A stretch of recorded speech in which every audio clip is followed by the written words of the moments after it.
Hai Sobat Info Dunia, kembali lagi di channel kita. Namaku Hanifa. Selamat Hari Kartini buat seluruh wanita-wanita hebat di Indonesia dan juga di seluruh dunia.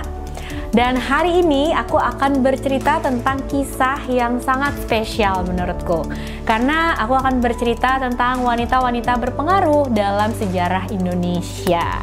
Tanpa panjang lebar lagi, langsung aja yuk kita bahas.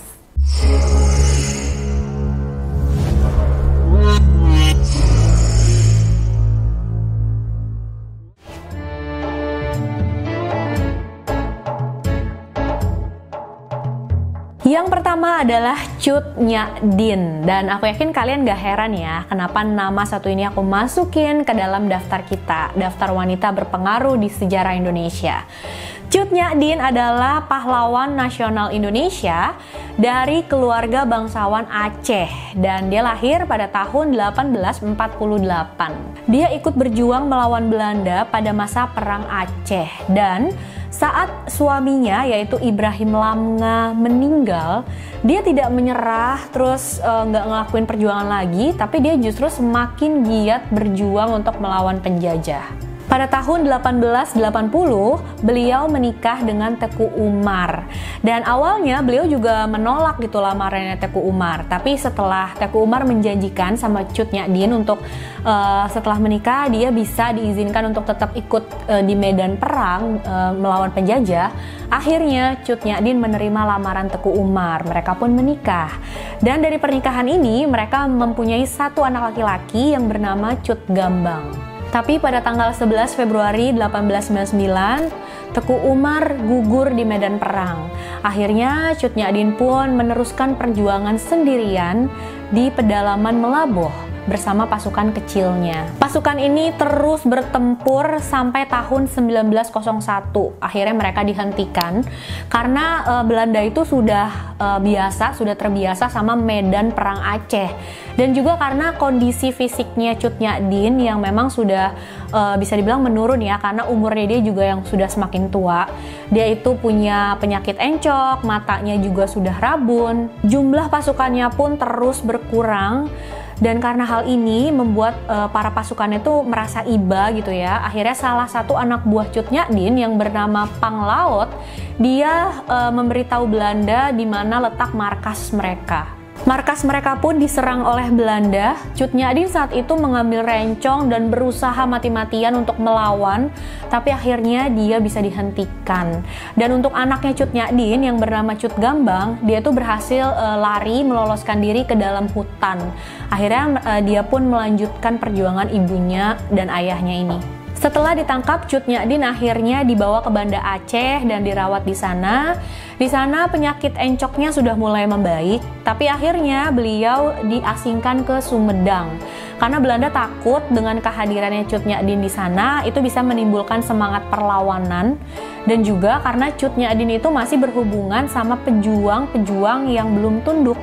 Pada tanggal 6 November 1908, Cut Nyak Dien meninggal dunia. Beliau saat itu berumur 60 tahun ya. Dan makamnya beliau itu baru ditemukan pada tahun 1959 atas permintaan Gubernur Aceh saat itu, yaitu Ali Hasan.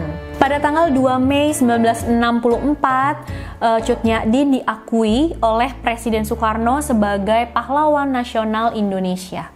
Yang kedua adalah Raden Dewi Sartika. Dewi Sartika lahir di Bandung pada tanggal 4 Desember 1884. Beliau adalah tokoh perintis pendidikan untuk kaum perempuan di Indonesia. Beliau diakui sebagai pahlawan nasional pada tahun 1966. Dewi Sartika lahir dari keluarga Sunda yang ternama, yaitu Rangga Sumanegara dan Raden Ayu Raja Permas. Pada tahun 1904, beliau mendirikan sekolah yang bernama Sekolah Istri di Pendopo, Kabupaten Bandung.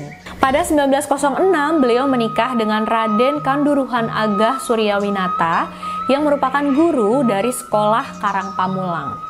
Lalu pada tahun 1910 ada perubahan sedikit sama nama sekolahnya, dari Sekolah Istri menjadi Sekolah Keutamaan Istri.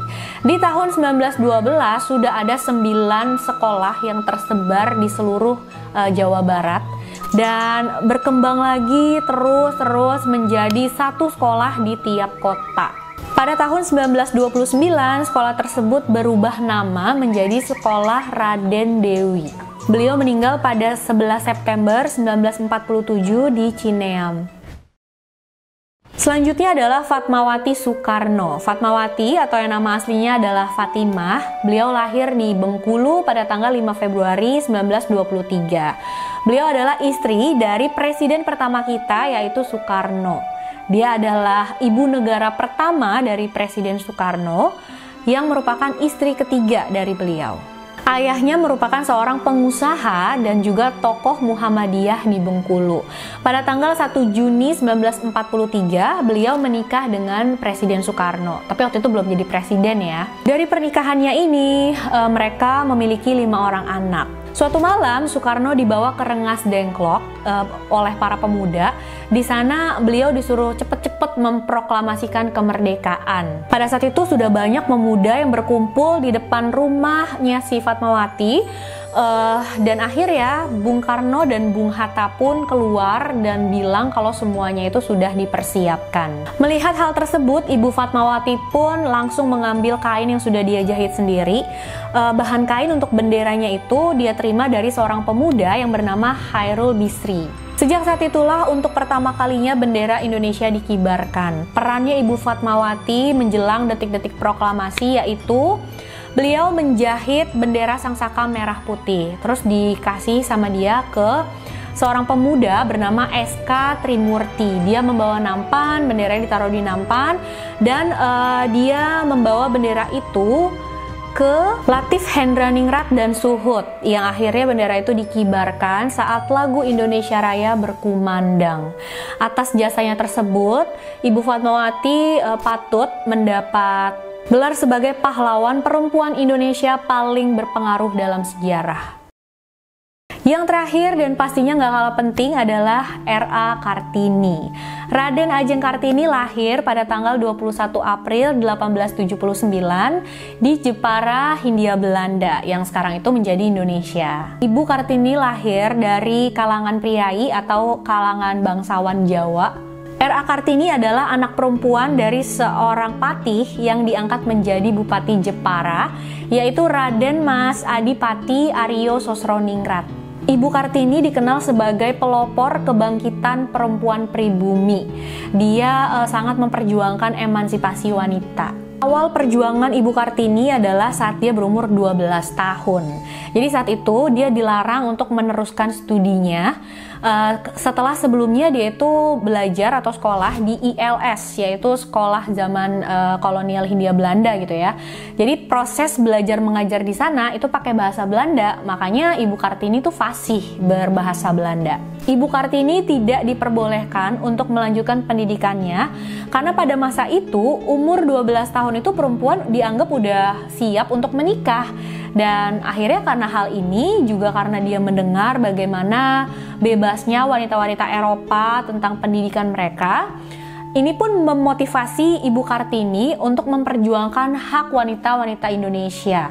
R.A. Kartini seperti yang kalian pasti udah tahu, dia itu mempunyai semboyan habis gelap terbitlah terang, yang artinya setelah kesulitan pasti ada jalan atau ada kemudahan.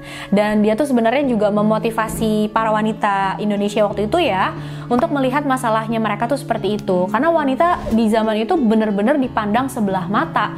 Mereka haknya untuk mengenyam pendidikan itu direnggut gitu. Mereka dipaksa untuk menikah di usia yang sangat belia. Dan juga hanya diperbolehkan untuk tinggal di rumah dan mengurus anak-anak. Beliau berusaha mengajarkan cara membaca dan menulis pada kaum wanita saat itu dari mulai yang umurnya masih kecil sampai yang sudah dewasa. Pada 13 September 1904, beliau melahirkan anak pertamanya yang sekaligus menjadi anak terakhirnya, yaitu Susalit Joyo Adiningrat. Karena beberapa hari kemudian, yaitu pada tanggal 17 September 1904, beliau menghembuskan nafas terakhirnya. Raden Ajeng Kartini meninggal pada umur 25 tahun. Meskipun banyak yang menentang usaha beliau beliau tidak patah semangat untuk terus memperjuangkan hak asasi wanita di Indonesia. Dan akhirnya perjuangan beliau membuahkan hasil ya teman-teman, yang bisa kita rasakan saat ini, yaitu persamaan hak antara kaum pria dan kaum wanita. Itu dia tadi ya teman-teman, video ini aku dedikasikan untuk seluruh wanita-wanita hebat di Indonesia dan juga di seluruh dunia. Semoga kita bisa meneruskan perjuangan para pahlawan wanita tadi ya teman-teman. Dan juga untuk seluruh pria yang selalu mencintai dan menghargai para wanitanya, semoga nggak ada lagi para kaum pria, para laki-laki yang memandang wanita sebelah mata. Makasih udah nonton videonya sampai akhir. Jangan lupa like, subscribe, dan share video kita sebanyak-banyaknya. Maju terus perempuan Indonesia!